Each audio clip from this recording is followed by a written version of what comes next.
Hello, hello. Welcome back to another episode of I Don't Believe in Side Quests. I'm Gabe, And I'm Lauren. and we're going to be going over, kind of like reviewing and just discussing the new Sherlock Holmes game, Awakened. The Awakened.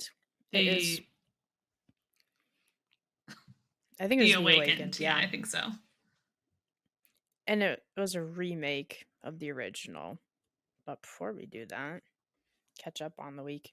Honestly, I'll just say I have nothing to say other than this was like probably one of the longest weeks of my career. And I really wanted to cry and have a breakdown. Oh no. It's been bad. It's been bad. It's like we went back to the beginning of the year and like but like not in a good way. Like they're not listening Okay. at all. Kind of overall, not just like a few, but like overall. Mm-hmm. And just crazy and wild, and like it's like we're pretending we don't know what the rules are of the classroom anymore. And we've had two become extra, I don't want to say problematics because they're not problems, Mm-hmm. but they're just, they're disrupting the class and causing issues. And we had another really bad poop accident. Oh no. Yeah. Oh no. And it's the same one who keeps having these accidents, and it's like not because she's sick, which is really frustrating, but it And is it's what it bug is. week. It is bug week. This week and next week is creepy crawlies. So we learned about the ladybug, bumblebees, ants, and caterpillars, or like butterflies. And you have a lot of flowers So up. we do have a lot of flowers. Well, it's the flower shop to go with the bugs. They're obsessed. Oh man, one of them. Okay, they make a huge mess in the dramatic play, but they're usually pretty good about cleaning it up. Like when we tell them they have to clean it up, they're like, "Okay, whatever." Such drama. It is, and this one of our really small ones was like, "I'm tired. My arms are tired. I can't clean it up." Or like, "I can't clean it up." And we were like, "That maybe next time you shouldn't make so big of a mess if you're gonna get tired and clean it up." So she went over in there and started crying while she's cleaning up. So she's like, No. and I was like, oh boy. Oh no, little one. And it's not like the stuff is heavy too. So her being like, my arms Mm-hmm. are tired. Like it's just fake flowers Yeah. and like plastic vases and stuff. Like it's not heavy. No, it's just like, ugh, bless you. I always wonder where those But she kids has pick those such a, up. yeah. Well, she has 5 siblings.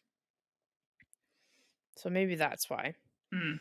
And like her face, she's so cute when she cries. She's like the epitome of like crocodile tears, like just the like really big eyes and like Is she the baby I can't. of the family? And there's one more Mm-hmm. after her. Yeah. So there's I think it's 7 total. Yeah. It's 6 or 7. Yeah. Yikes. Yeah. Yikes. My uncle is 9. Oh, yeah. Well, my mom comes from 12, so yeah. Wow. Yes. Yes. Did you whisper that? Mm-hmm. It looked like you just mouthed it. Like you couldn't even speak the words I was in case they affected you. shooketh.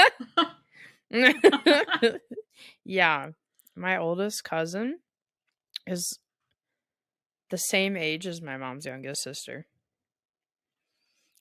Yeah, which that's is not I think she's 55.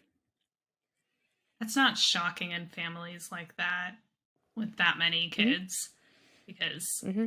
there is going to be just such an age gap. Yeah. Yeah, the oldest is like 55 or something like that, and the youngest is I think he's in middle school now, maybe. And then that's like not even including our second cousins or whatever you call Yeah. the kids of your cousins. So Kids of your cousins are going to it's be big. once removed. Why are they once It's removed? a generation removed from yours. I was just having this conversation at Easter. So, yeah. So I'm just calling them second your cousins. That just sounds awful when you're like they're once removed. cousin's cousin, so like far out from you, from Mm-hmm. like, if you share a grandparent or you share a great grandparent or whatever, that's like first generation, second generation, etc. And then removed is either a generation like above or below your generation, because it's just like, oh yeah, I it's my see what you're cousin's. saying because they're the fourth generation from my grandma. I get what you're saying. Mm-hmm, Yeah, mm-hmm, because mm-hmm. they get to know their great grandma. That's so crazy to me sometimes. Yeah, so that's your second cousin, for example. Yeah. Right, right. That's wild. Mm-hmm, mm-hmm. Yeah. So that was pretty much today. It was a long day. It wasn't bad. It was just long. After a long week, it felt so long. I'm ready to go home. But the aftercare was there really late, so I Mm-hmm. was there late, and I was like, on a Friday, who leaves their kids there forever on a Friday? That's so crazy to me. But it is what it is. Yeah. What about you? What did you do? I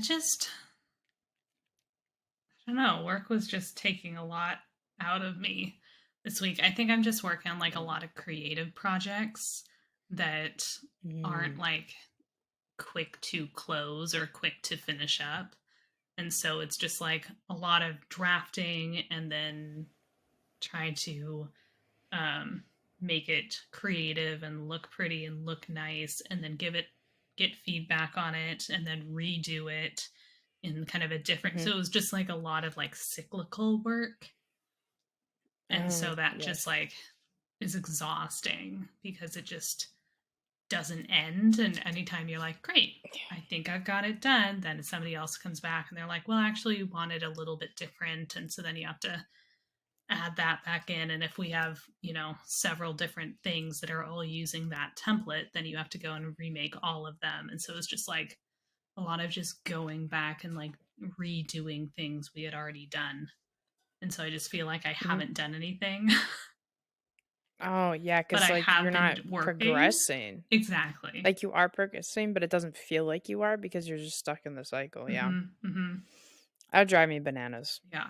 We usually record on Tuesdays. So usually we're like, have done a couple days of work and we're like, great, stuff's going Rejuvenated still well. from the And weekend. this is Friday, and so we're just both zombies. Brains. I'm so glad you added the her interactive stuff because literally before like 2 minutes before you joined, I'd seen one of their tweets and I was like, should we bring this up? It's just crazy. Yeah, so I'll just read the bullet points that you put because I think you're more caught up to it than I am. I just look when I get the notification.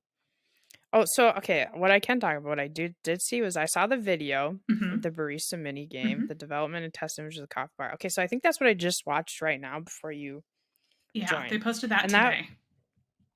yeah, that was super interesting. And did you see all like the syrups and stuff? Like she's gone full on Starbucks, okay?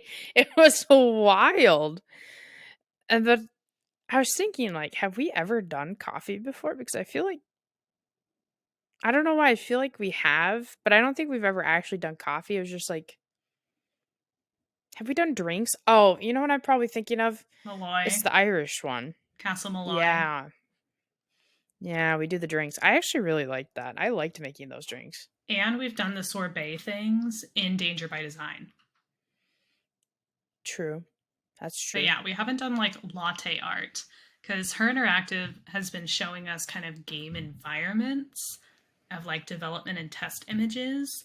And so we've Hmm. seen some kind of settings, and then they had a uh, hint the other day that spelled out barista. So we kind of like knew like barista, coffee bar. We knew those pieces were coming in. We still don't know like But this just where totally we are. confirmed it. True. That's true. Yeah, but we know that a coffee bar and doing like latte art and like Because creating that's not going to get abused. coffee drinks. Oh, I know. I don't know if you saw, but like LA Candy La Candygram and Ruby were talking about drawing dicks with latte art. Oh my gosh. I was like, ladies. I knew that was the first thing people would think to do. And all I could think was just real creative. Like, oh my goodness. So, but by the time you guys hear this, it's going to be after April 28th. And April 28th, as we've mentioned before, is Nancy Drew's birthday. It's Birthday. the date that Like the character herself. first arrived on the scene. Back in 1929. Yeah, because I think it's her 93rd Like birthday that. or something like that. So Mm-hmm. we'll catch up with you in Bless 7 you, Nancy. years on her 100th. 6 years? 6 years on her 100th. It's going to be crazy. Yeah, so we've seen some development test images. We've seen the barista place. So that does show that the game is further along. Because remember, the last like tangible thing they told us was that they officially are working on a new game. But since they have these development test images, are able to show like, the basics of doing coffee things, the game is a lot further. They haven't like just started. Well, it's not like Salem. You know what I mean? Yeah. When they first announced Salem, there was nothing Mm-hmm. that they had really done for it. Mm-hmm. Because we didn't even get a trailer like we have before in previous games. It was just, I think, the name of the next game, wasn't it? Yeah. And they haven't even told us the name of this game. That's true. So maybe for the better. I know.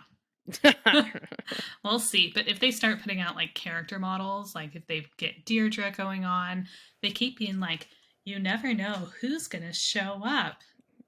Which. Oh, I know, right? Okay. Great. Can't wait to find out. Don't know what that means. I'm feeling a spring 20 no not as I guess well it's technically spring but like first quarter 2024. Mm-hmm. Mm-hmm. If they keep it up like this and it's really that far along, that's what I'm feeling for a release. Yeah. If it comes out sooner than that, I'll be shooketh. Yeah. Agreed. Hopefully on the 28th they'll be like, next April Nancy's coming or something like that. April 28th, 2024. Mm-hmm. We get. Mm-hmm. Mm-hmm. April 28th, name of the 7 keys or whatever. So, based on the game environment, I'm thinking she's at a university. It looks collegiate to me. In Europe, sure. But like it looks kind of like old school collegiate. It definitely gave me Europe vibes. Or like a museum. Yeah.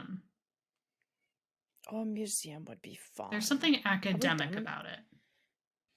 I hope that we get Professor Hotchkiss back. That's my hope. Oh my gosh, I love Hotchkiss. That's my dream. That we would get Hotchkiss back and be like her little intern or something. I also hope we get a Sunny June. Oh, a return. Reference. Oh, just a reference? Because it's... Oh, no, but you know what I mean. Like not maybe the character, but you know how we always get his notes and stuff or that. Like, that's what I mean. Yeah. Or if he did return, I mean, I wouldn't be upset about that either. Because I don't think... I want there to be allusions to like him and Bess hanging out, and Bess and George to be like teasing Bess about like Sunny June. That would just be so fun. Yes. I want Bess to have a little romance. She is the romance girly of the trio. She's the one who's like a little boy crazy and like girly and whatever. I just want her to find love. That's what she deserves. Mm-hmm. Mm-hmm. They all deserve to find love, but like honestly, it's been 34 games. Can she have some love? Mm-hmm. Mm-hmm. I feel like after 34 games, that should be possible. Yeah, totally. I was just trying to think if we've seen anything about Sunny June since the Medallion one, because isn't that the one he's in? Right? It's because it's New Zealand. Is it called Medallion? Shattered Medallion. The Yep. whatever. Yeah, Shire Medallion. I don't think we have anything from him after that. Yeah, he hasn't been since 30. So that's 3 games without him. I think it's time for a game where he's back. Right. I did love that they finally introduced us to him. I thought that was really clever. I actually really enjoyed Shadow Medallion. You and Abby. Yeah. You didn't like that one? I I felt like it moved plot, like overall plot. I felt like mm, that's what I liked about it. tied up loose ends. Mm-hmm. Or like actually getting to meet Sunny June Mm-hmm. and speaking to him face to face, and then the stuff with Best and all of that. Like I felt like there was actual like overarching plot movement, because some games that doesn't happen, which is totally fine. But yeah, like Tomb of the But Lost Queen was super Sunny heavy as well, because that mm-hmm. one woman kept being like, "Oh yeah, the aliens this, the aliens this," and then being like, "Well, I'm part of Sunny June's like cult." Don't know. Yeah, that's right. And then, and that was 2012, and then Shattered Medallion came out in 2014. So Right. Well, and if you think about it, so the first time we not met, but heard of Sunny June was Scarlet Hand, and that's like mm-hmm, number 5, mm-hmm, I think, number 4 or 5. It's super early on. 6. Oh, 6. Okay, I was really close. I mean, you gotta give you some props there. That was pretty good. I keep forgetting Haunted And Mansion came out before Royal Tower. I get that one mixed up too. In my scrapbook that I did for the Nancy Drew, I have them flipped. Logically, that Because I makes sense in always, my brain. Royal Tower, then Haunted Mansion, then Final Scene, then Scarlet Hand. That's the order. yeah, That's how they go. I feel that. Honestly, I feel that. Okay, in my defense, Hmm. no, reversed. Take it back. I take it back.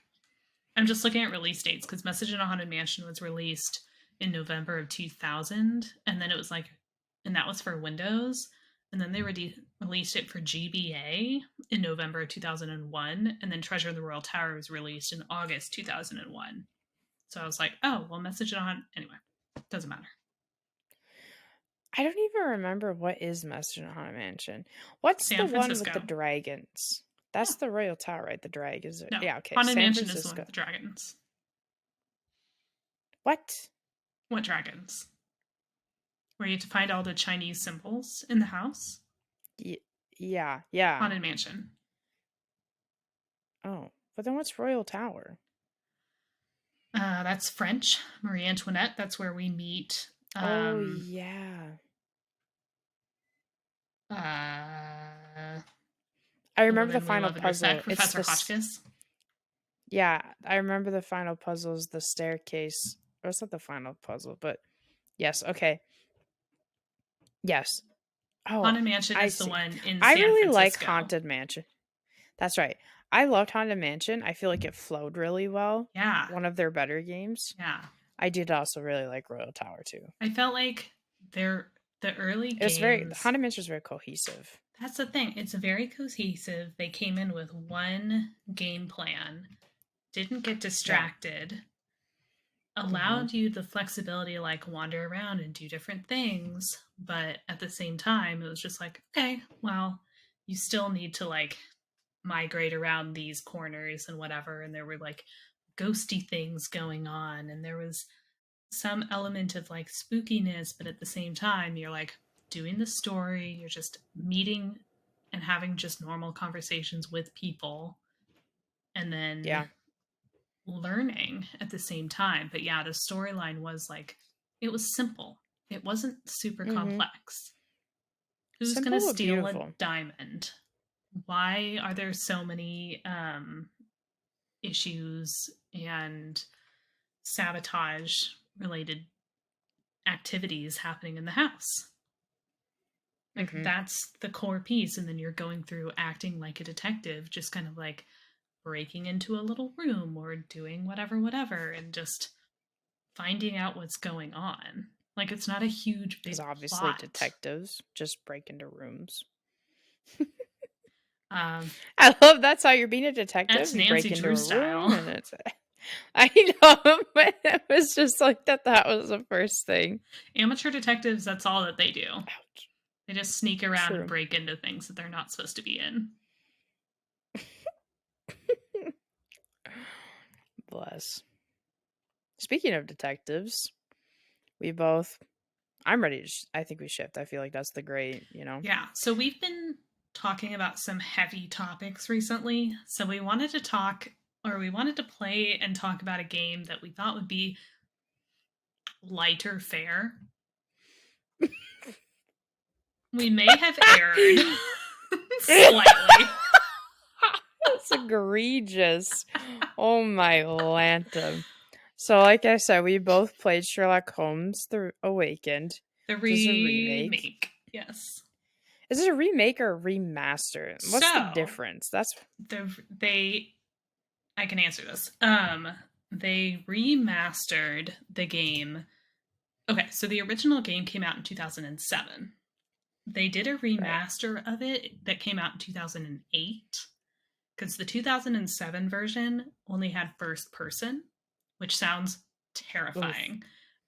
So they like took that same game and like allowed it to, you could choose a third person option, so you didn't have to be Or first first person in person. all of this.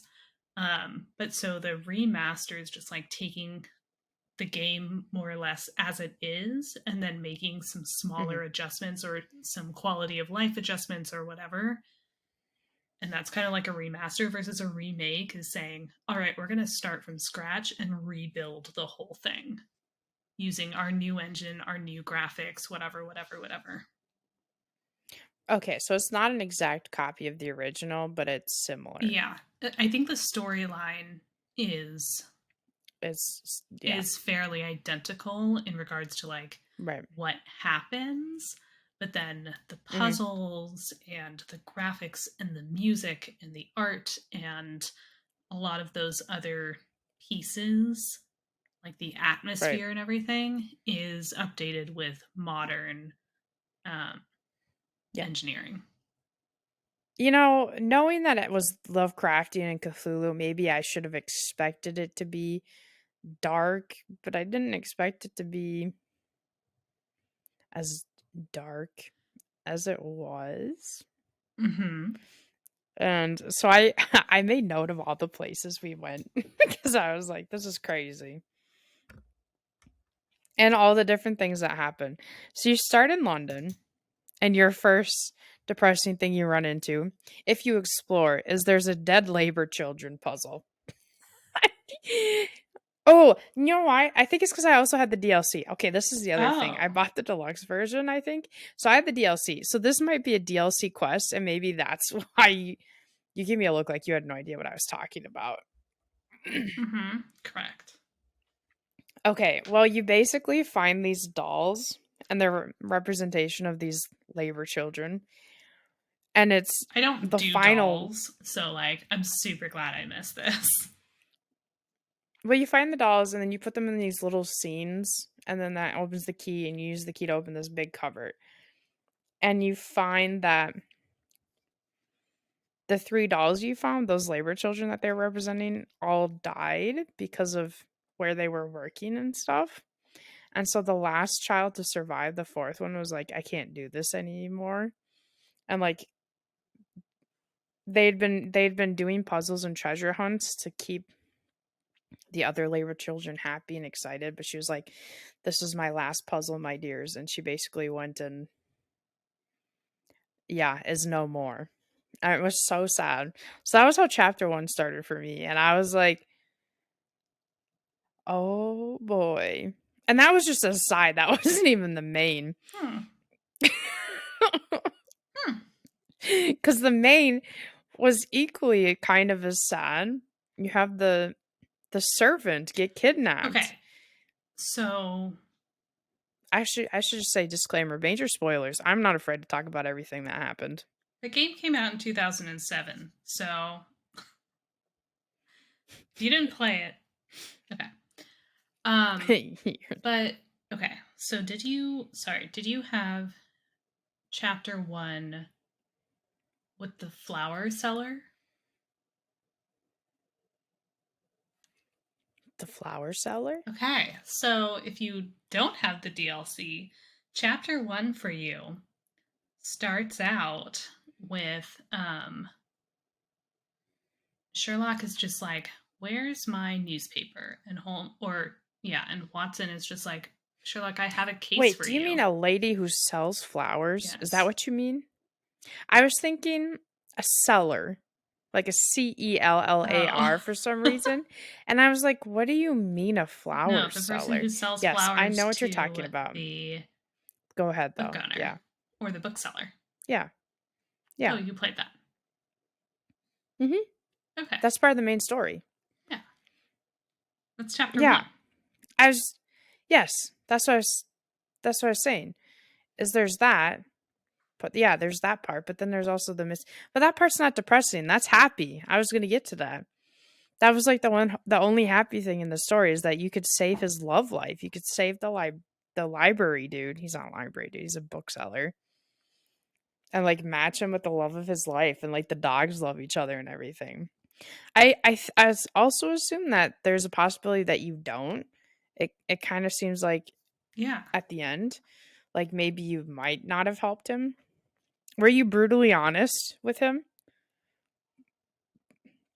Because that's pretty much kind of what I chose. I felt like my response was very brutally honest, and like I told him to like grow a pair and go I to was going to talk to say her nut up and and tell her talk to how he her. feels. Yeah. Yeah, that was pretty much how that went. Yeah, and it worked, and then they are in love. And their dogs are in love. Oh, I forgot what that's. I forgot the second. I was just like, oh, he has a second dog now. This is cute. I forgot it was No, her that's her dog. dog. He got a dog to go see her at the dog park so their dogs would hang This out. game took me 11 hours, which I did over like 4 days. So like I have no idea what happened at the beginning of this game. That's okay. I do. I wrote it down. So that was that. Okay. Then chapter 2. So you start out. So what the whole point of the newspaper, like what you were talking about, is it tells us that there is explosion at the port of London, and it was saltpeter. I think that's how you say it, and that's used to make gunpowder, which is why it was a huge explosion. So in chapter 2, okay, wait. So this is what leads you to chapter 2 is the Maori servant has been kidnapped, and it seems like it was by a sailor, which is what takes us to the port of London where the saltpeter accident happened. Okay, so this means this is so tragic for you. Okay, so in chapter 2 there's this haunted house thing, and it was a warehouse that people thought were haunted, and it was really these I don't really remember why, but there's these okay, I do remember why. There are these people in the warehouse and they made it seem haunted. It was like this whole setup The for DLC like is to make it seem like huge. yeah, I added a ton of side quests. It was like 6 side quests Okay, that carry on. weren't necessary, but kind of I actually enjoyed them. They're fun. I think there's 2 side quests. So there's the haunted house, and it's this whole setup of like a grim reaper with coffins and his thing, and he's got like a sight, or maybe he doesn't.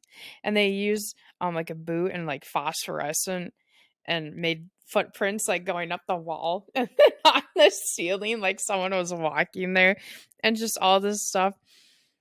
And that was I don't know. I don't know why I had to talk about it, but I feel like you would have enjoyed it and appreciated it, so I'm sorry. I love a little spookiness. Yeah, and then because then you can tell the people either that it is haunted or it's not haunted. What did you say? I said it's not because I feel like that's true to Sherlock. I was trying to be I know.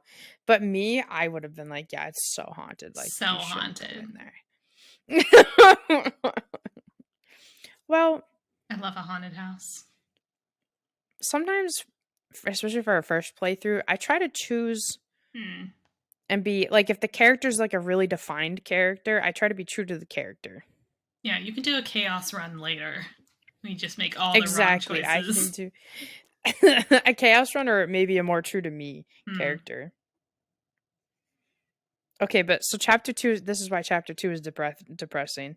Dead altar people. That's what I wrote down. There was dead people on the altar. Do you remember? You can talk about how we got to the altar in the first place, but that's where it inevitably ends up. You don't remember. Okay, so we meet we essentially have to track down this Oh, one guy. In the end, it's this guy with like a metal eye, and we're trying to track him down, okay. and it leads to one of the Hold on. We got to go warehouses. back. So, You go ahead. just so you all are tracking on this. So, the servant. Wait, before you do it, did you? Sorry, no, because I just realized another side quest. I remembered another side quest, chapter 2. Did you have to help people being killed by the water, by the stream water being poisoned? Okay, the other side quest you had to do is this company was like chemicals were ending up in the stream and it was coming down the stream, and these labor people, I don't know what they were doing, but they used the stream water to drink and it was killing them and killing the fish. And so you could like prove all this and then go hound this person and be like, I'm going to bring this to the authorities if you don't take care of it. And they're like, okay. All right, now go for the main story. So, the servant kidnapped by a sailor. So, we go Hmm. to the port and apparently go on a whole bunch of side quests, which I was not privy to. But we find out basically that other people around the port have gone missing. And so Hmm. we're trying to like track down the people who are responsible for this. And in that journey, we find out, as Gabe was saying, that it's some guy with a metal eye. And so we find out what warehouse he's been taking people to. And all along the way, we've been seeing big paintings, big spooky paintings of like Oh, yeah, you can find rocks. Cthulhu paintings. Yeah. Well, yeah, one Cthulhu painting in each chapter. I found one in chapter 1 too. Hmm. Hmm. Yeah, go ahead. Sorry. Yeah. And so you're finding like little Cthulhu marks or like the paintings or the coins or the. So you're just getting this sense of foreboding and spookiness and eeriness. And you go into this warehouse and are running around and all the meanwhile, like this Holmes game is full of puzzles. So you get to do all of these little puzzles to unlock doors or figure out how to open this chamber. And so Sherlock is like, hey, Watson, wait up at the top of the stairs for me. I'm going to go down, and walks down the stairs. And then we have an episode. It's the Descent to Madness. It's the classic Cthulhu. If you ever know anything has Cthulhu in it, you know you're just going to descend into madness. Straight And each of spiral those down. episodes, Just, it is, it is. But those, okay, I have to say, since we're also reviewing it, those points of the game, were some of my favorite. Like I thought they were so well done. And so, okay, personally, I didn't really feel like this game really had puzzles. Like they were too straightforward.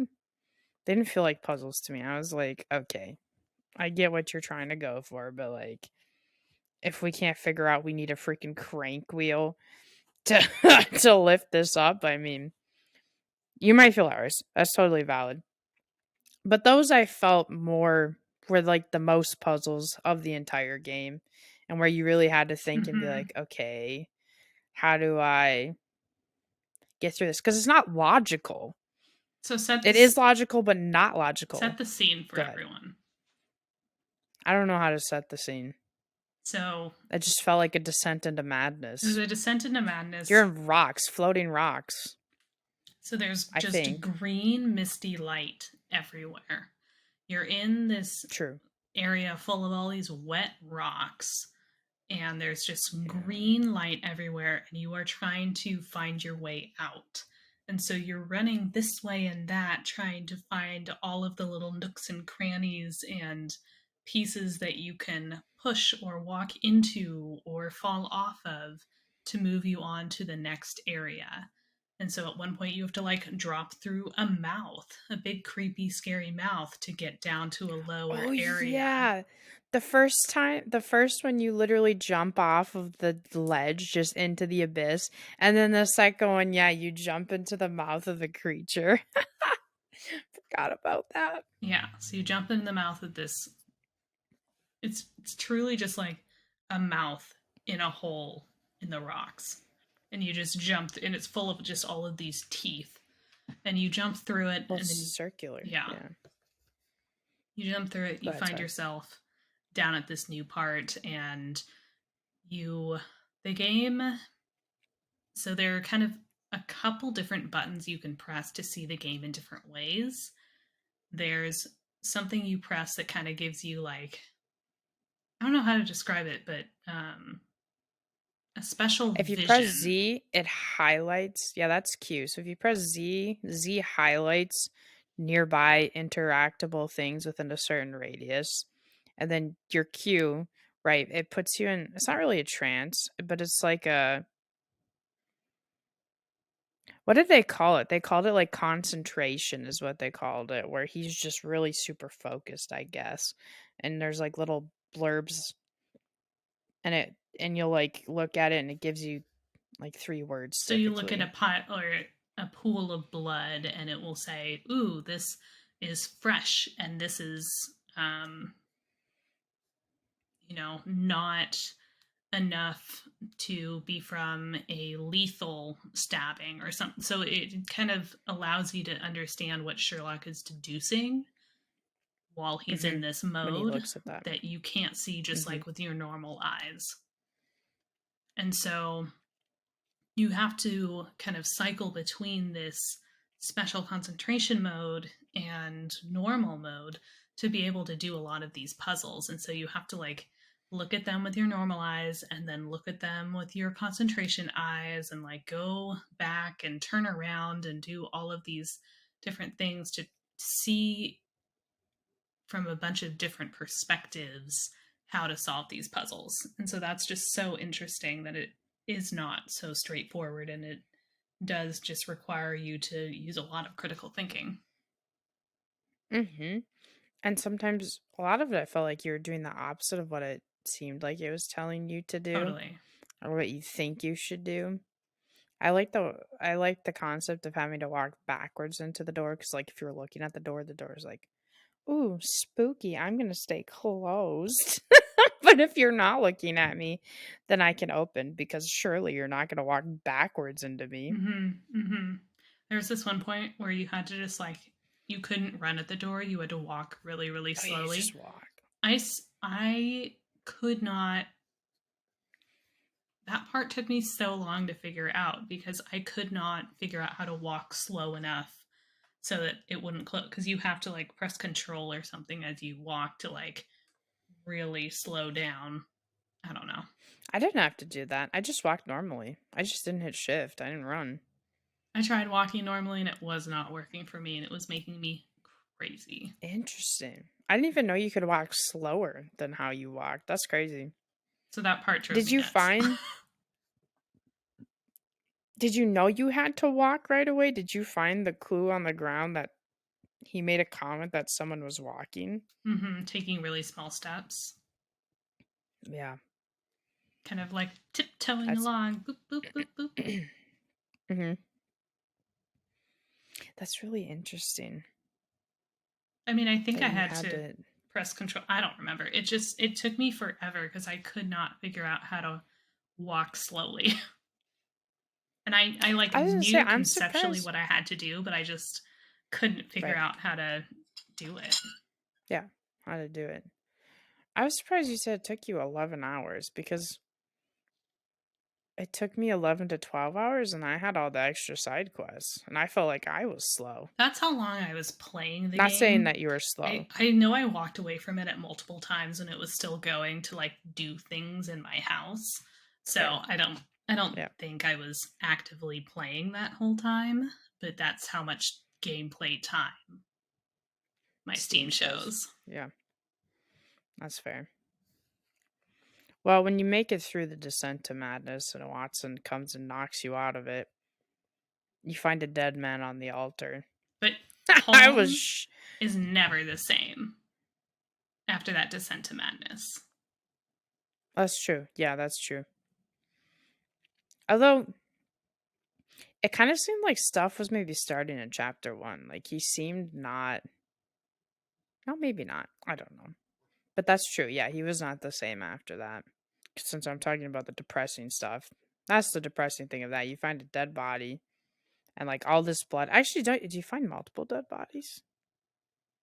I know you found the one on the You find altar. the one on the altar. I don't think you find any other bodies because everyone else was packaged up Oh yeah, that's right. You find out that that everyone's been packaged and shipped somewhere, in like big which is so wooden. They freaky. weren't coffins. They were just wooden shipping containers.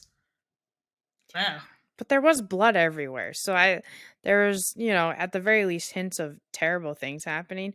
Oh, but I did think they had a spotlight on the devs because if you went down into the little cubby, there was all these photos, which would be like maybe the people they were scouting out. But let's be real, they were all the game makers. Okay. But the So from body that, we is figure full of out eels. it was full of eels. Yeah, his stomach. Do you not remember the eels just like emerging from his stomach?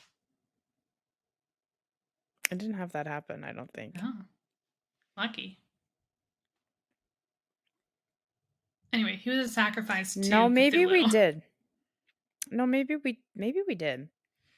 I don't know. All I know is I touched the Cthulhu statue 3 times because it kept saying something different. And then it was pissed off and didn't want me to touch it anymore. And I was like, my bad, bro. What? I did not touch the Cthulhu statue. Why not? Or maybe I did probably once to just because it probably told me to touch it, but I did not It didn't. continue No, my it journey. doesn't tell you to touch it. Oh, I just wanted to touch everything. then I probably Yeah, I didn't. just touched everything that was interactable. I wanted to stroke Cthulhu's tentacle. Anyways, we basically figure out that the people are being shipped to Edelweiss in Switzerland as there's an asylum. The I was like, Edelweiss Institute.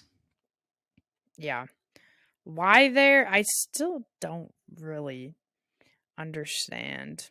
I kind of struggled to follow the main story. Like, I don't understand how we went from London to Switzerland to New Orleans So, back to London. so I will get to all of the reasons, but like, why Switzerland? Like, I get she was a psycho lady. Sorry, you can set the scene. I'm sorry. well, we know to go to Switzerland because we find the flag and we find No, I know why we knew to go there. What I don't understand is for the bad guys' perspective. That's what I mean.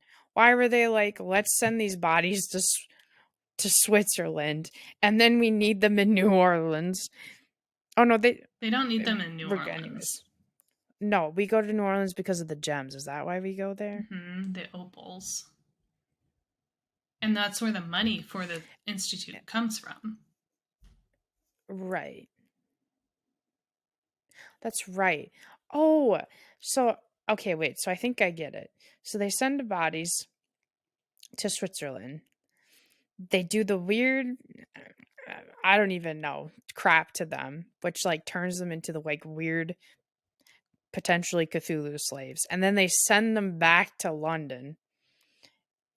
And the opal and the money was just that's what's funding them, but I think they were also using the opals in the end chapter thing, right? Is that what is going on? Yes, because you need or obsidian. It is obsidian. Yeah, because you use those as part of like the knives and whatever too.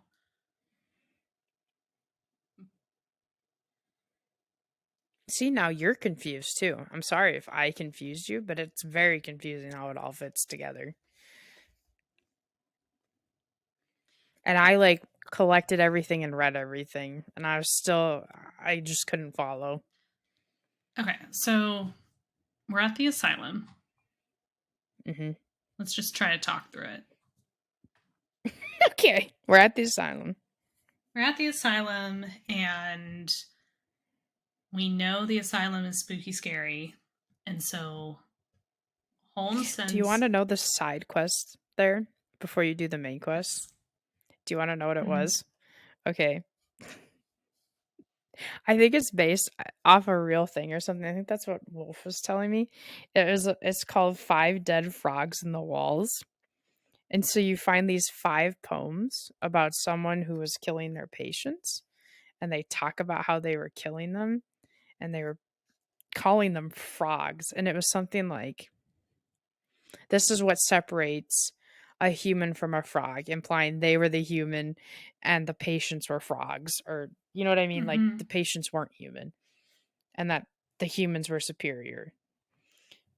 And it's all these weird poems about how they killed them and where they hid the body. And it's like five places in that lower asylum section that Sherlock is in. And they're like hidden in the walls. And so you go on a hunt for these five bodies, and then you're like, okay, chill. I found him. Moving on. Anyways, I feel like I have to share these with you since you don't know what they were, but they're kind of like all traumatizing. All right, go on to the main story. I mean, the asylum is It horrific, truly. really So is. Watson gets sent in to pose as just a doctor who's just interested in what's going on. And then Mhm, he didn't tell, or Holmes didn't tell Watson that he was also going to go in uh, pretending to be a man who they know is dead. And so Watson like reacts strongly when Holmes walks in, and the woman in charge of the asylum is just like, noted, suspicious. And don't be suspicious. then basically Watson gets to go off and like be a doctor with her, and Holmes they take into kind of a room where they can look at him and then put like a serum in him and knock him out. And he wakes up and he's in a cell. So he kind of gets Yes. captured as like, we'll deal with this later. And then he escapes from his cell and is trying to escape upstairs, but there are guards everywhere. And so he's having to talk to prisoners and create a blow dart with a syringe to knock out guards, and then finds out where all of the boxes filled with people that came over from London. He finds where they were picked Hmm. up, and then activities happen where Watson gets him keys and whatnot, and Holmes is able to go down and find out where the boxes of people were unloaded, and then gets to go into this other creepy cavern area where we can see that the people had been like locked up at desks and forced to learn things, where they had been experimented on, where some had been killed, um, just like horrific The living main thing, conditions. though, the main thing that was done to them that I think was like the huge thing was they were put in a chair, I think, and forced to listen to this. It was is spoken in the Eldritch language, which is Cthulhu, and it was like a chant. And I think that's what brainwashed them, and what inevitably Hmm. why they're like at the end blah, blah, blah, doing their chant. Well, that So and the Edelweiss Institute, the woman who runs it, her whole thing is memory. So she yeah, likes to experiment with patients on basically removing traumatic memories from their lives, but she doesn't only remove traumatic memories, she also removes memories of things they don't want to know. Like she took she over, does it in a very unethical way. yeah, she took over the institute from somebody who wasn't a fan of what she was trying to Becker. do and took his memory away. and just kept him up as just any other prisoner. I took his memory away. She did 2 brain surgeries on him and cut out sections of his brain. Well, I mean, I'm just saying, mhm, that poor man. mhm, That was really awful horrible. and made me so That sad. shocked me because they show you like pictures of Dr. Becker, and then later you meet a prisoner, and Watson like does things and figures out that he is Dr. Becker. That shocked me because I was not paying attention to those pictures. So when he was just like, "You're Dr. Becker," I was like, "What? What's happening?" Well, I think he looked quite a bit different because, I Yeah. mean, he was bald. He had 2 massive head scars, Hmm. and, I mean, he didn't look great. He was Yeah. definitely not thriving. He was not, I don't even know if you could say surviving, because he was, like, just not aware of anything. He could talk to you for, like, He a was minute, and then he alive. forgot everything. Yeah, but is That's that, as much as I can. I guess it's He's surviving, he breathing. wasn't living. Yeah. Okay. Alright, we're an hour in, so, um Cool. Anyway, so Holmes finds out where all of the men were hidden and tortured, and but they're all gone. So now he's trying to figure out, okay, where do we go next? He's been finding evidence of who's been paying this woman mhm. to Always experiment follow the and money. uh, again brainwash all of these people, like where the money's coming from. So we follow the money, and we're going off to New I Orleans. will say, sorry, the big thing that really got me about chapter 3, did you have to deal with Heidi and Gerda? Yes. The lady with the talking doll? Okay, so genuinely, okay, so there's this, like, crazy lady, and she, like, had a doll, and at first it seemed like she was trying to do ventriloquism, like, essentially that's what it would be, is ventriloquism. So it would seem like the doll was talking, but she was probably the one talking. However, it gets a little crazy, a little psycho, and both of them are talking at the same time. And Heidi would definitely sound demonic. And honestly, I would fully believe she was possessed by a demon, the doll, to be completely honest with you. And when you give her the nails, and her thought is to use the nails as hair on the doll, I was deceased. I was done. I had to bring them up. I made note of it because I was so disturbed It's by truly the it. most terrifying doll. And yeah, and you have to like talk to it, and she just is so terrifying. And then It's just like, if you don't, basically, like, if you don't entertain me enough, I might kill you. And, like, honestly, I kind of believed it. Even though she was locked behind a cell door, I totally fully believed that if I did not entertain her enough, this doll would try and kill me. Truly, for me, the most scary part of the whole game. The totally, freakiest part of the whole game. totally, that doll, so scary. And then at the end of the scene, when Holmes comes back up into the main asylum, we come up, and the evil lady who's been running the institute has been murdered.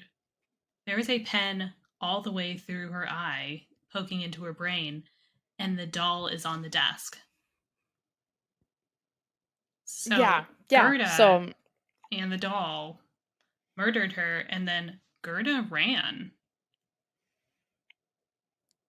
maybe Gerda's the one possessed. All I know is Gerda, and then we like there was hear some. that Gerda had like escaped or like was on the loose or something like that. The doll was on the desk, the woman was murdered, and we just leave. We are not I was involved in honestly that. scared. We do not have like any solving that we have to do in our little mind palace. There's no like we truly just get to be like, huh, doll's on the desk, the woman's been murdered. Anyway, we're gonna go follow the money and go to New Orleans. And we dip. Yes. Right. So we go to New Orleans, following the money. Do you want to know what my notes are? My notes are voodoo question mark, Okay. Lucy and Champagne. Those are both characters, right? Correct. I know Lucy was. Oh yeah, Champagne. Yeah, okay. Okay, the side quest was wanted posters. You had to hunt down 10 wanted posters, which were based off of, I think, actual like bad guys. Because I think I recognized a couple of them That's so fun. that were pretty funny. And I wrote down corrupt sheriff and husband dying. Yeah, the Oh my sheriff. gosh. So we show up to New Orleans. There's a corrupt sheriff. He does not want us in town because he knows why we're there. No.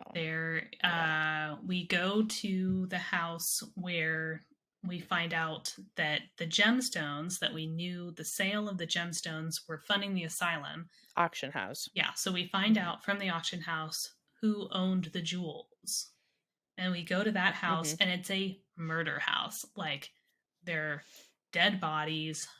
Go ahead. Oh, also, actually, the main thing in chapter 4 that I wanted to talk about is just like when we're traveling to New Orleans, Sherlock reveals that his mother was treated in an asylum and it like broke her mind. Yeah. And I was like, lore.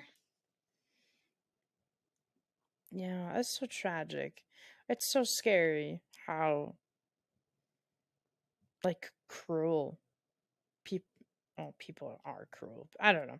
Asylums just make me so sad. I can't think about it for too long. Okay.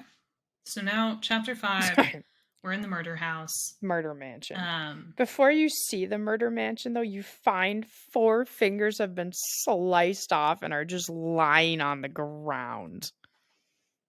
I did not find Did you not find those? First.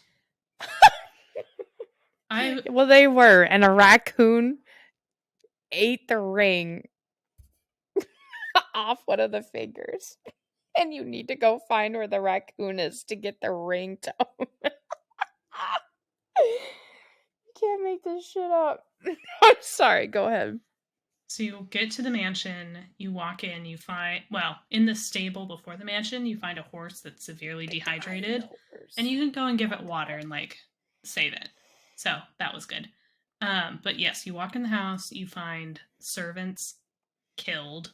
You have to like reconstruct this whole scene, and you find out that a servant boy, who's the entire reason, or one of the main reasons why you're in this house in the first place, he saw the murders happening and just hid in the room. And it had been in the room of this house with murdered people in it for like 4 days without food, water, not leaving the room. Like, ugh, horrific. Anyway, but so the owner of this... This is probably gross of me, but I was like, the room doesn't look like he's been stuck in here for 5 days without food, water, or a bathroom. Just saying. Where did he pee and poop? I'm just saying. Fair enough. Fair enough. That's all. So the owner of this house is a wealthy man, and yes, like Gabe said, we have to track him because he's not one of the murdered people. And so you find 4 of his fingers. You have to go find a ring to unlock various safes and whatever in the house to find out like where he went. There's a nice prostitute lady who he loves, and you have to like, that's Lucy and get her involved. And then there's this woman named Champagne, and she gets involved, and she gives you a boat. So then you chapter 6, go to the bayou and have to like paddle through, do a lot of rowing. Watson's back must be ripped because he was just rocking and rolling. God. And there were gators everywhere. Realistically, it was probably like 4 hours of rowing. Like, it was actually ridiculous how much they did. Okay, when you got to the gators, did you let the gators eat you? Because I was so sick of rowing. I was like, just eat me. And I rowed into the gators to be eaten. I just was so done. Yes. Sorry.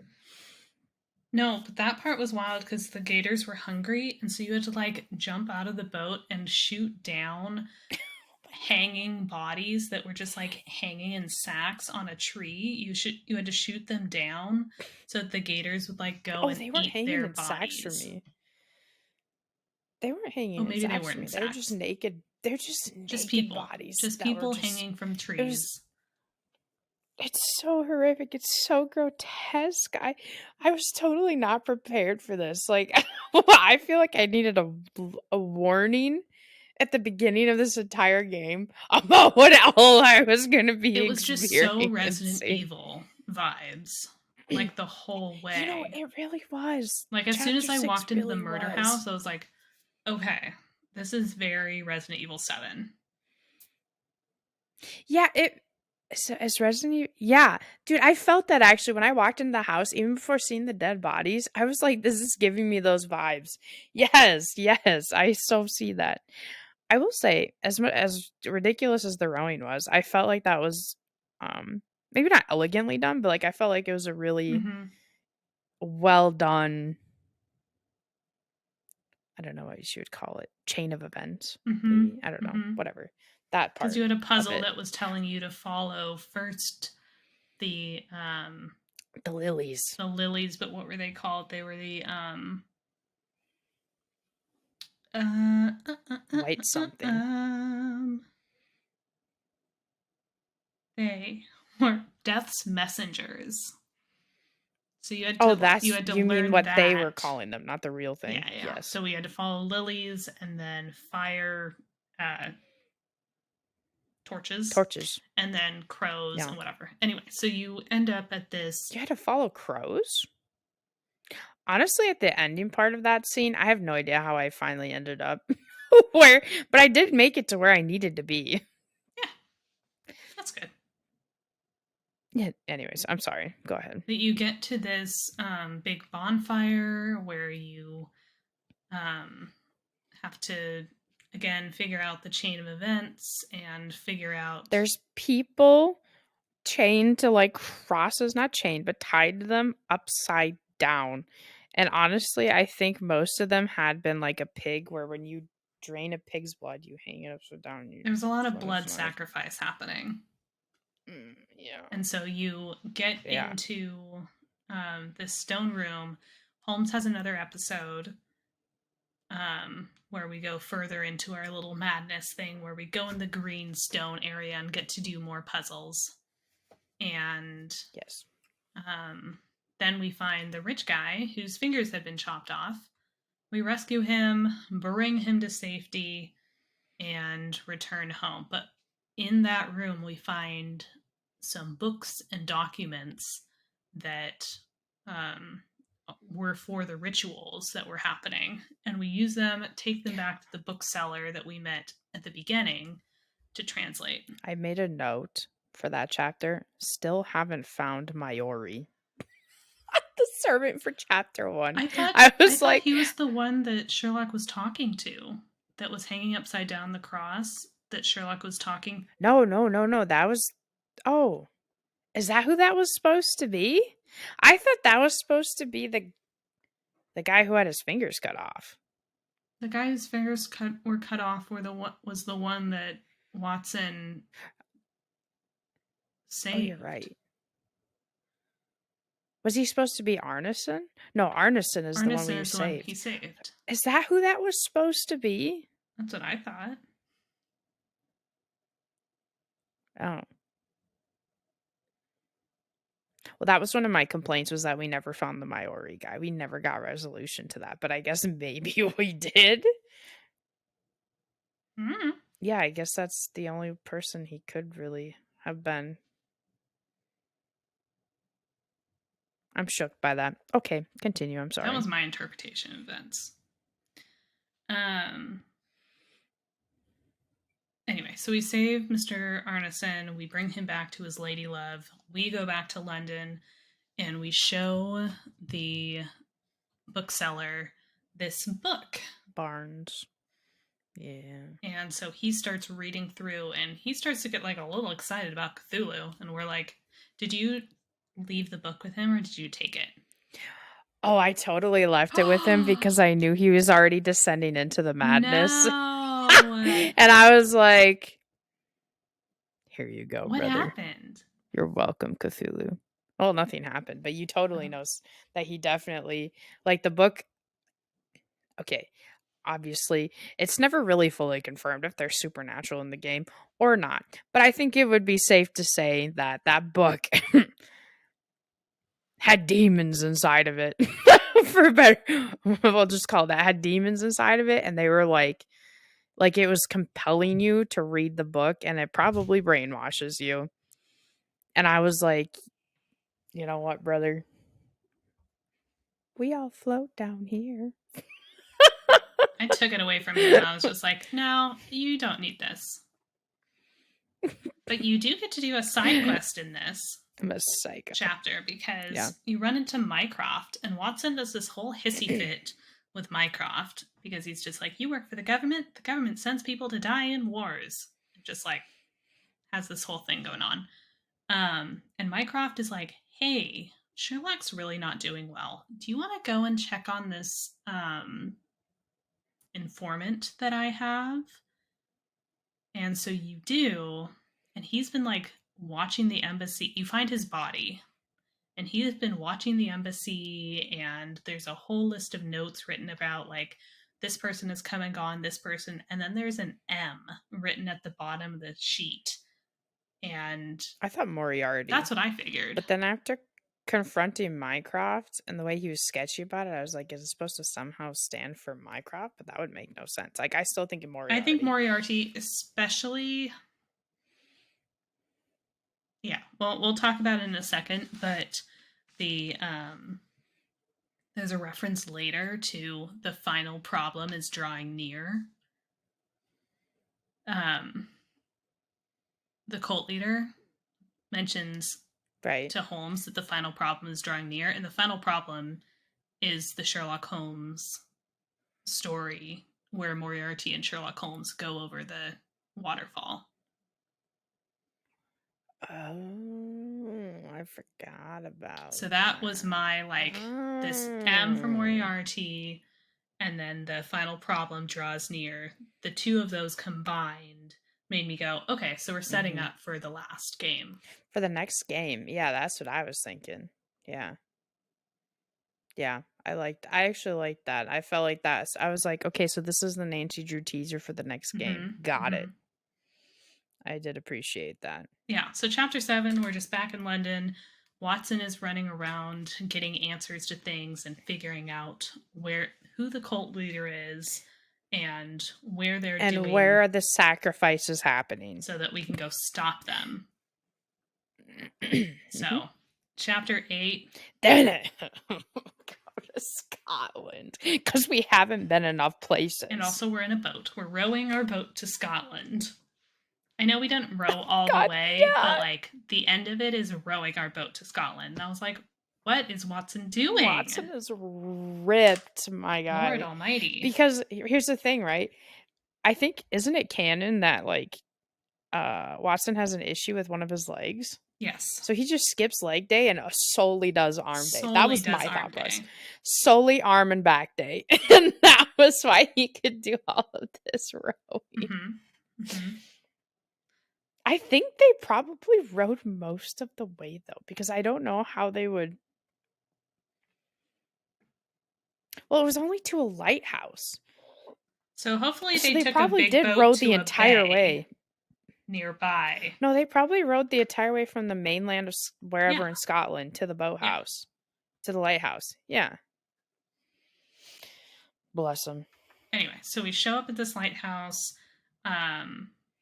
There's a servant who has fallen to or has killed himself. Don't know.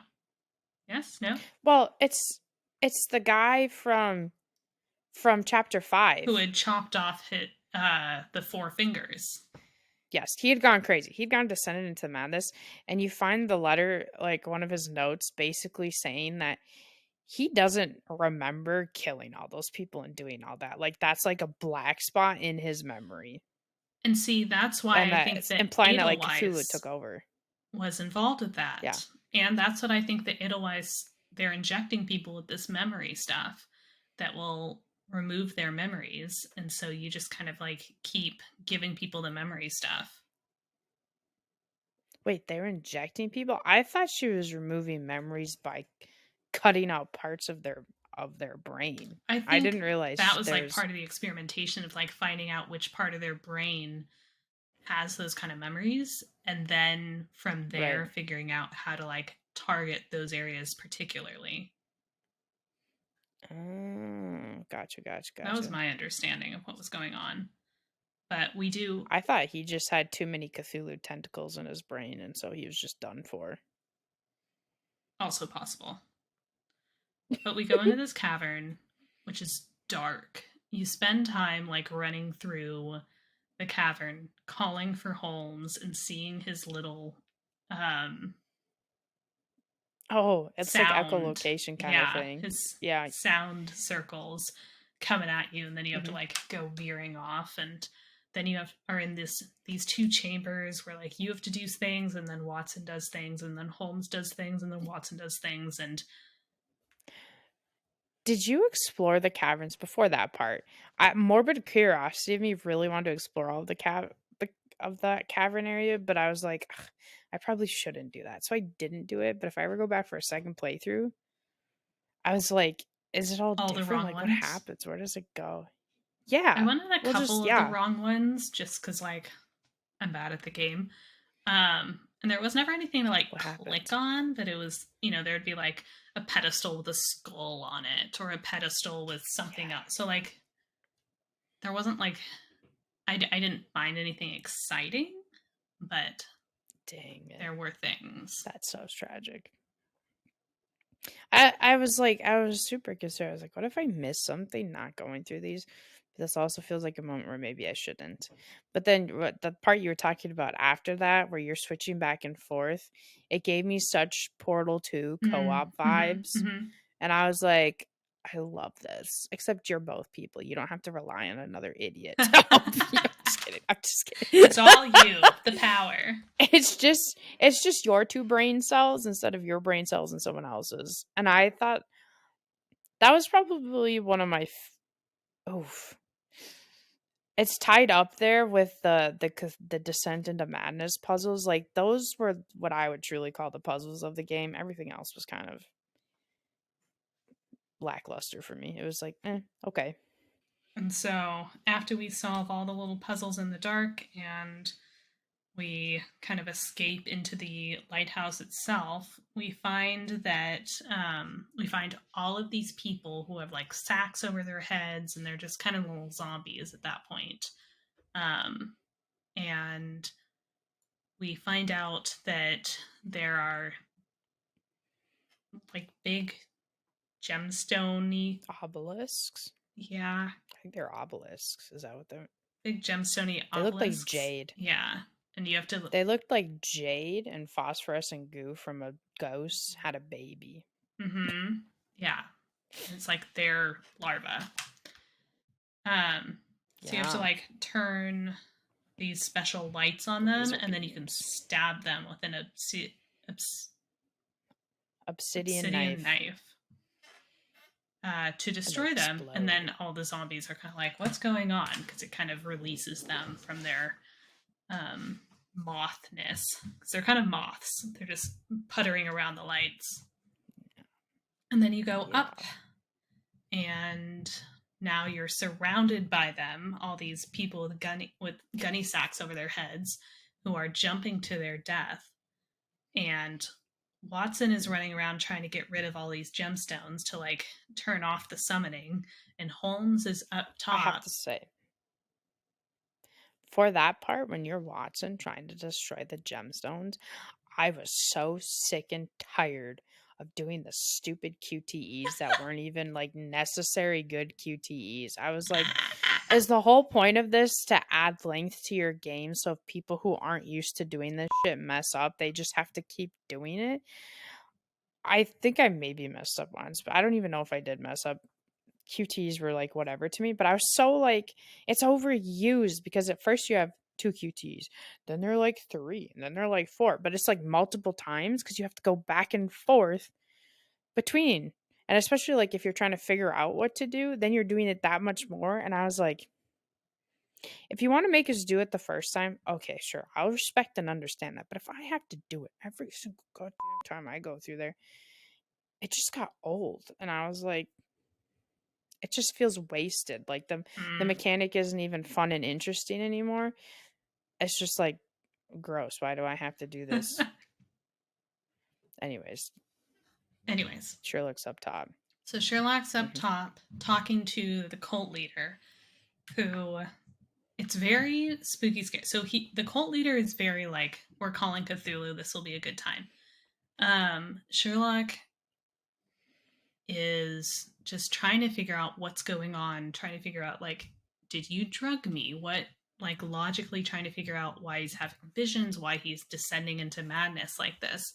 And the guy is saying, we've stood here before, Mr. Holmes. Another you, another me. And so it's kind of this I concept thought that that was a like really powerful phrase. this happens routinely, and like there are many different Cycle. timelines where the two of them are standing next to each other summoning this together. And so it was just a really I felt like I felt like that part could be taken figuratively or literally. So it could maybe be exact like reincarnations of them, or it could just be taken figuratively in the sense that there's always someone coming up trying to stop it and there's always someone trying to do it. You know what I mean? Like they were more of like the representation of whoever that person was. You know, does that make sense what I'm saying? so it's not them as a I person, it's a wasn't concept. Yes, the concept, yes. I felt like it could have been taken either way. I didn't feel like it seemed like it leaned more one way or the other. But if He I feel seemed like to if I was know in Sherlock though. right, which is what I mean is like I feel like if I was inclined to believe, I would assume he meant reincarnation Or just like timeline or diversion. timelines or whatever. Yeah, like the Marvel I've freaking been watching Loki, so Superverse. I'm all about like the timeline dispersion. Yeah. Um, Yeah. anyway, so if you do it right, then Watson will destroy all of the big bad gemstones, and so the summoning will stop. There's a huge tidal wave that is coming. The cult leader jumps off the tower or the lighthouse and dies. And Watson has to drag Sherlock kicking and screaming to safety, I guess. Sherlock is just like, I want to see it. I have to know what's going on. Because he, I wish a face would have appeared in the giant that would have been wave, to so be good. honest with But you.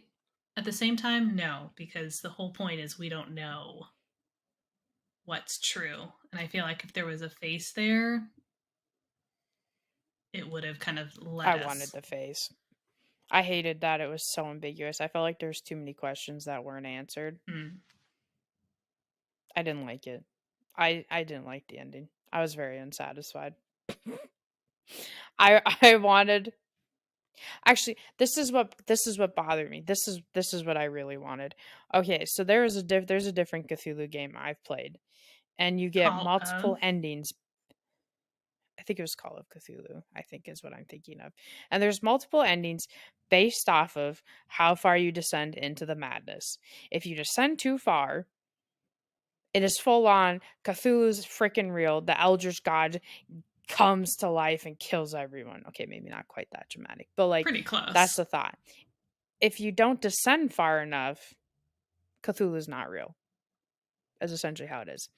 And so like one of the endings, I think there's a couple other endings, but like one ending is more canon, and then the others are just like I don't know, other interpretations, I suppose you could say, or whatever. That's what I wanted. That's what I think this game should have had. I think there should have been the canon ending of whatever way, or if it was the ambiguous, okay, maybe the current ending is the canon, right? We say it's just ambiguous, you don't know. Okay? But then there should have been like if I found everything about the Cthulhu stuff and I like full tail went into it, I wanted Cthulhu to show up in the wave or like some Mm. tentacle or like just something. Or you don't descend and you stay probably true to Sherlock, where he's like, no, there's always a logical. Because me and Wolf kept comparing this to the Hounds of Baskerville, right? Where Mm. there's like the fumes or whatever that makes it seem supernatural, but it's not. And you almost believe it, maybe it is supernatural up until the end where you're like, well, of course not. This is Sherlock Holmes, right? Yeah. So that was another thing that bothered me. Whereas I feel like it wasn't true to Sherlock, because if you're true to Sherlock, it would have been there's always a logical explanation. So that kind of bothered me too. Go ahead. I'm just kind of laughing because you have similar feelings about Nancy Drew, the show, where they bring in the paranormal, and you're like, this is a Nancy Drew show. Why is there paranormal? No, I told you I liked that they did it. I know, but it threw you off at first. Well, of course it did, because that's not true to Nancy Drew. But Mm-hmm. I also appreciated the different interpretation of Mm-hmm. it. However, the other games in that series, I think had been more true to Sherlock. Mm-hmm. So when you, Yeah, this is definitely a standalone situation, which is why I I think think, this one was the Kickstarter of like, remake this game. Like, we want to play more of this game. Like, right. it was listed. Oh, there was some group that listed it in the Here's, top 100 games ever. oh, that's crazy. Here's where I would say it's different from Nancy Drew. Nancy Drew full sent. Full sent said supernatural's real, okay? And I was like, okay, I can get behind that. If we're going to fully go in there and say that's it, that's what this Mm-hmm. is. I get that. I respect that. I like that. That's fun. That's fresh. It's new. Why not? Because honestly, I believe in the paranormal. I think there are dark energies out there and real that. So like that's totally fine with me. My issue is this one is they never full sent it one way or the other. Mm-hmm. That's why it bothered me because I'm like it just seems false. Like we either say, okay, the supernatural is possible, or we stay true to Sherlock, and in the Sherlock sense, like that never happens. There's always a logical explanation, just like Scooby Doo and stuff. I think that's why it bothered me. Is like they just never fully committed. Yeah. I wanted the commitment. Either give me the tentacles or don't. What? I was thinking about you though when I was thinking in my head on stream how I felt about it, Mm-hmm. and I was thinking about the Nancy Drew stuff and what we Mm-hmm. talked about it, Mm-hmm. which is funny. And I was like, Mm-hmm. "What? Why are you smiling like that? You have something to say. Just say it. It's No, fine." no, no, no. But so after the big wave, then the game ends with um, Holmes just lying on a couch. So they both survived, and Holmes is just like not doing well. He's just like, Watson, are you okay with like living with somebody who's dying, basically, or who's going mad? And Watson's like, sure, bud. Yeah, that's okay. And Holmes is like, oh, lucky me. And it's just like having a crisis. And this is when Watson is looking at the Black Edelweiss stuff and is Oh, is giving what that what he that's drugs him yes, with? to remove that memory of the trauma from him. Oh my He took that god, memory I away didn't because it was even driving him mad. connect that. I thought it was like a pain medication or That sleeping was the medication or Edelweiss something. stuff to like remove the trauma I thought memory. he was just like, don't worry, bud. I'll give you that restless night's sleep. Like I'll just knock you out so hard you sleep. Oh boy. Yeah, because he was just like, Holmes is gonna die. Like, this is gonna kill him. So, like, I'm gonna take this memory away from him. And that's why he's being so See, dramatic that while makes looking me at that and being like, I don't want to have to do this to my best friend, but I Ooh, can't. that's why he looks so I can't guilty. watch him Okay. do this. I can't watch him go through this. I was thinking like when like when they drug someone so much that they're just medicated. Like, you know what I mean? Yeah. Like that's just what they are.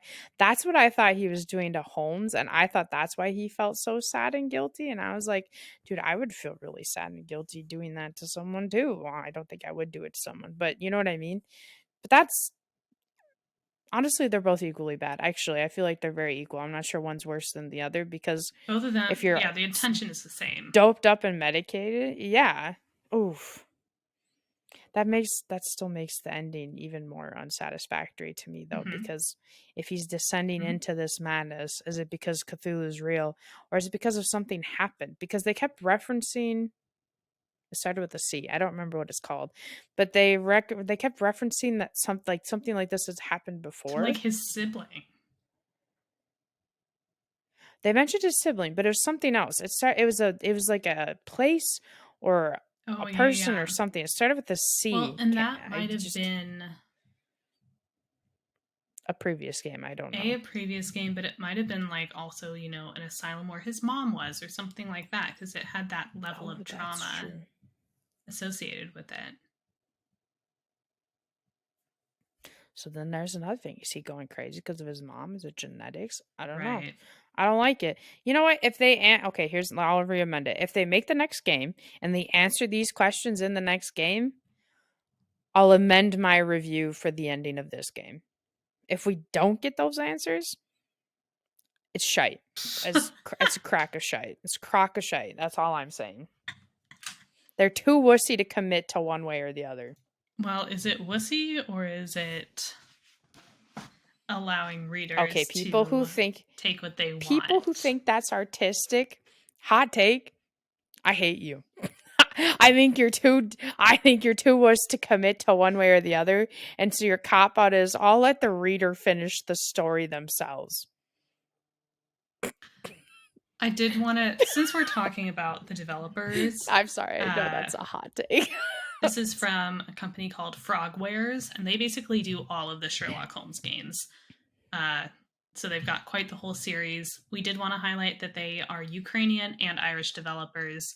So they have a little blurb at the beginning of the game just saying, hey, we've got a lot of Ukrainian employees on a lot of Ukrainian Yeah, people who worked on this game. So, all this love to the Ukrainian people. So I just wanted to highlight that piece. we should. Wait, you can but you'd have to say how you felt about the game. You never said how you felt about the game in the ending. You just let me talk. I really enjoyed the game. Um, I know that there weren't like Nancy Drew style puzzles. I liked that there was a lot of just kind of logic that you had to kind of just do detective work instead of puzzle solving, if that makes sense. So you had to put the pieces together of like what happened versus Nancy Drew And games, which deduce. are you don't really deduce what happened, you I know? was gonna say this. It was more motivation based in the Sherlock Holmes, like figuring out motivations and reason. Yeah, I agree. So I like that reasoning, too. yeah, reasoning versus puzzling. Reasoning. So I really enjoyed that. I think I expected more puzzles, and Mm, I wish I didn't have that expectation going in. I don't know why I thought there were going to be actual puzzles, except that I think, says it's a puzzle game, and I was like, well, this isn't a puzzle game.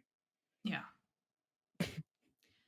The Go ahead. the Sorry, keep part going. that I didn't love about the game, and I don't know if that's just like because I just wasn't paying attention to it, but there were a lot of things where you had to like have the right clue pinned in order to try to converse with people about it, or you had to click into something and then Research. research it. And so I would always forget to like take the clue and actually research it in order to launch into other things. So the clue portal where you had to interact with the clues in order to interact with the outside world, I would it would take me way too long to realize I had to go in there and do that. And so I would I anyway, sh- so I struggled a Go bit with ahead. that. I struggled with that in like the first couple chapters, and then I realized what it was trying to get me to do, and then I was like, "Oh, okay, I understand." And and it would tell you if you should do it because it had the Mm-hmm. pin at the top. If it had the pin at the top, that meant you're supposed to like do whatever and whatever. And I was like, so every now and then I was like, okay, I guess I'll just freaking look at my evidence if it's got this, this, and this. But then sometimes, and then I feel like I started to kind of internally know like what maybe Mm. I should be pinning based off of how it had gone previously. But I could see where that would be really I don't know. I don't feel like there was a good enough tutorial or explanation for it I got to figure it out. Like really you just had to figure I it out. got really stuck in the house after I had put all of the pieces together, Hmm. because there's one piece of evidence that says, "Hey, there's a reference to a lock in the study." And I would go up there and I Hmm. could not see anything. And it wasn't until I looked through the evidence and saw something that wanted to be pinned, and I pinned it. That then, when I went into the study, then all of a sudden I could look at the wall was calling to me, and I could look at that. And Oh, yeah, then, yeah, because I yeah. had already figured out a raccoon stole the thing, a raccoon did this. So I had figured out all of the pieces, but I had to be pinning the right thing in order for the game to say, great, we understand that you have to do this and put these things together. And now you can go and do this. So, like, Yeah. I would get stuck on things like that just because I didn't Yeah. realize the game or what the game needed to You to do see to show in me. order to let me progress. Yeah, I forgot about that. Yeah, because you didn't need to just pin it to talk to people. You had to pin it to properly investigate certain To turn your scenes too, concentration which on, was kind of it wouldn't tell you there was a concentration piece unless you were pinning the right thing. It's like, what's yeah. going on? Okay. So Okay, guy. Okay. I would say that was my kind of only gripe with the game. That's fair. That's fair. But that's more on me There not paying was attention. So I take full responsibility for that. I hmm, I liked the game. I liked the game. I thought the graphics were really I good. don't The vibes were very spooky, scary. The storylines very tragic and upsetting. I wish it was longer for how much it was worth. Hmm. I don't know. I don't know if I'm fully convinced it was worth how much it was. Well, I unlocked a bunch of Because base bonus price was content. $40. You unlocked bonus content? Yeah, like every once in a while it would be like, oh, you just unlocked bonus content, so I have to like go and find out what that means. Well, it was the outfits. You realized you could change what you were wearing, right? Yeah, there was a silver vest that like was very low cut and showed a lot of chest, and I was Oh, like, yes, yes. you will be in that, good sir. Thank you. Yes. Yes. I think that's what that Okay. was the outfits.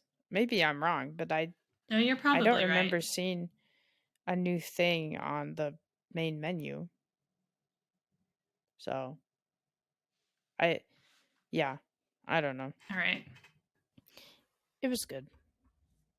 So, our female developer spotlight for this week is Joyce Weisbecker. And she considers herself the first indie developer because she was a contractor. Um, Many people consider her the first known commercial female game developer, which is a title or a it's a title she doesn't necessarily want to claim. I understand that, but at the same time, like, own it, I guess. She was born in 1958 in New Jersey, and her father, Joseph Weisbecker, was an engineer at Radio Corporation of America. So the RCA was founded in 1919.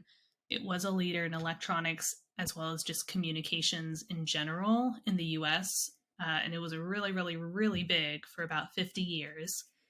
And they worked a lot on radio receivers. They created the first nationwide American radio network, and they were super involved in TV as well as the development of color television specifically.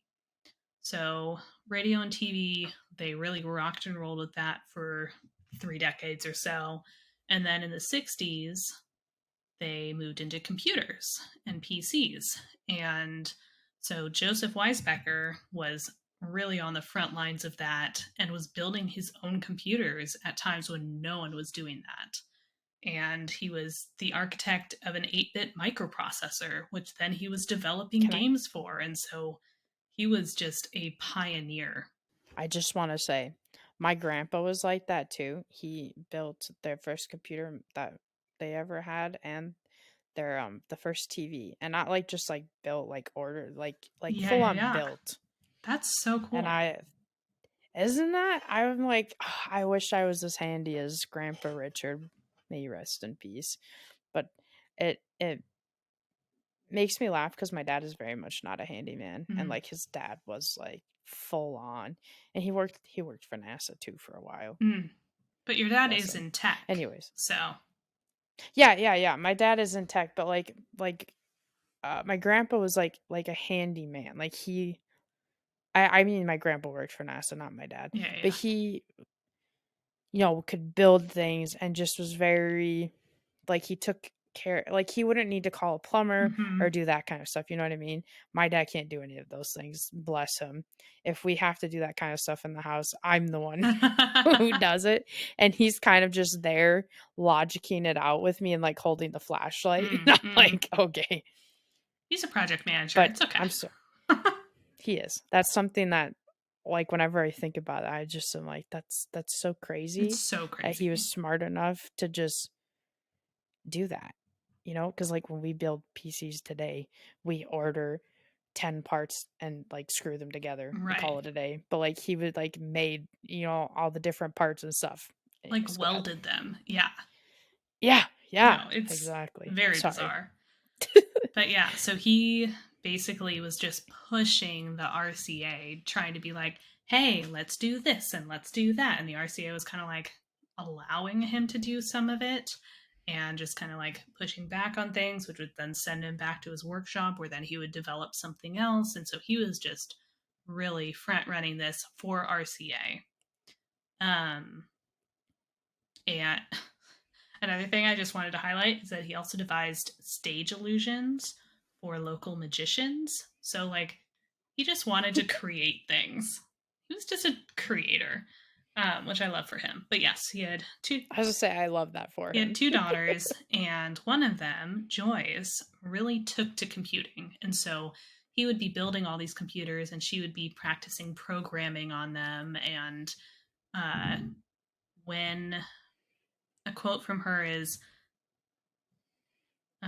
when she was talking about programming and she was talking about she was learning about programming, she was like, this is really cool puzzles.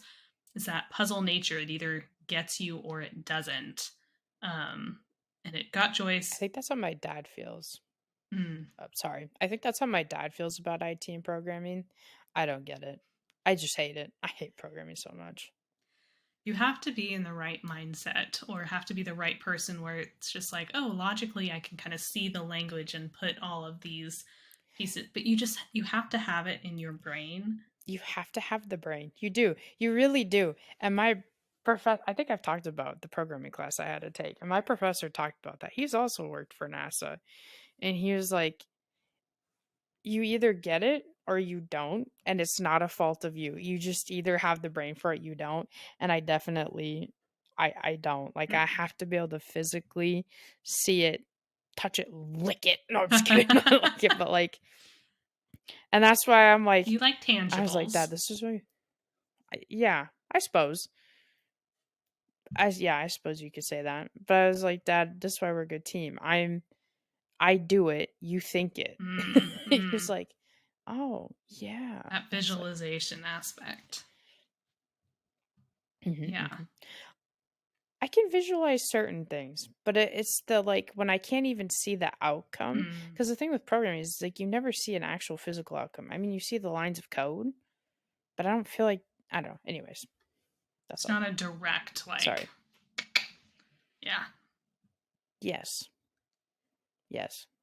So, um, Joyce graduated from high school in 1976, when she was 18, and her dad asked if she wanted to contract for the company he worked for and program games for them because they had like created a console and he was already making games for it, but he knew that she was really enjoying doing game like programming and playing, so he was getting her involved.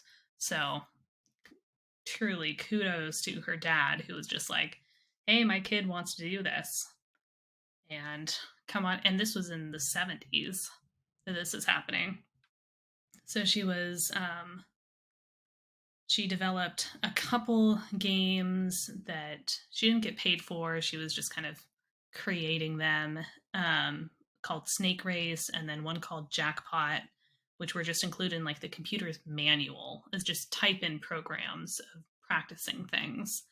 And then in August of 1976, her first commercial game that she actually would get paid for was called TV Schoolhouse 1. And her dad loved education. So he was just like, hey, make this kind of quiz game a little kind of like Classroom Jeopardy in a way, where it was kind of like, oh, here are some educational questions, and then you have to answer it and whatever. And she was paid $250 for that game, which was about $1,330 in today's money. So that was the first game that she got paid for. And then she developed a couple other games, Speedway and Tag, which were really kind of basic games where they were kind of Speedway. I think they both were just games that you would kind of race around. And they were on it was a combo cartridge game. So neither one of them was on their own cartridge. They were both sitting on there together. And so she did that for RCA as well. And then there was a build it yourself PC that her dad created called the Cosmac VIP. And so she programmed a few games for that as well. Slide, Some Fun, and Sequence Shoot for that. And that was in 1977. So she was 18 and 19 when she developed these, pretty basic games for very basic computers.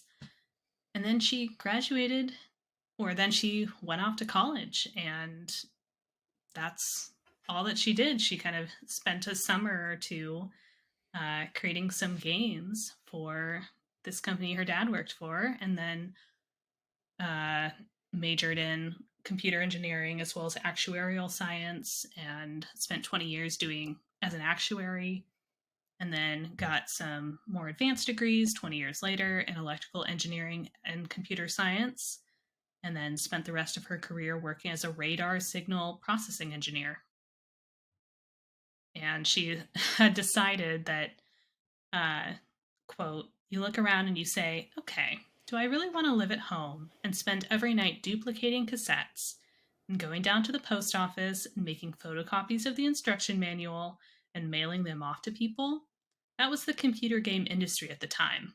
So that's why she decided, I enjoy doing this, but I am going to go and do like quote unquote a real career instead.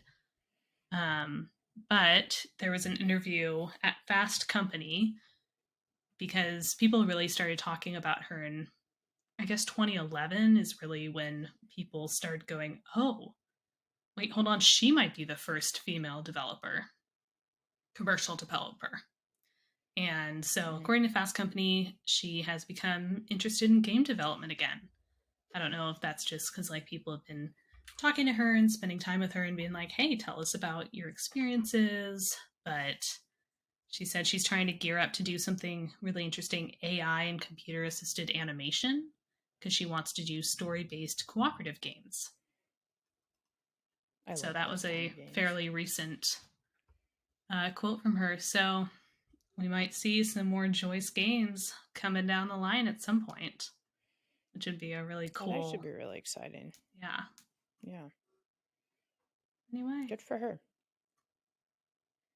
I always sound super sarcastic when I say that for these female developers, but I'd like to say I genuinely feel that when I say that. So if you have a developer, game, or side quest that you want us to talk about, or any local anonymized gossip you simply must tell someone, just let us know on Twitter at nosidequests, or just email us at nosidequests@gmail.com. And if you'd like to see our lovely faces during the podcast, we do post each episode with a video to our I Don't Believe in Side Quests YouTube channel. You can find Gabe at nenyaadamas on Twitter, Twitch, YouTube, and Instagram. And me, Lauren, at sweetie_patat on Twitter, Twitch, and YouTube. Hope you have a great week. Bye. Rock on, Cthulhu.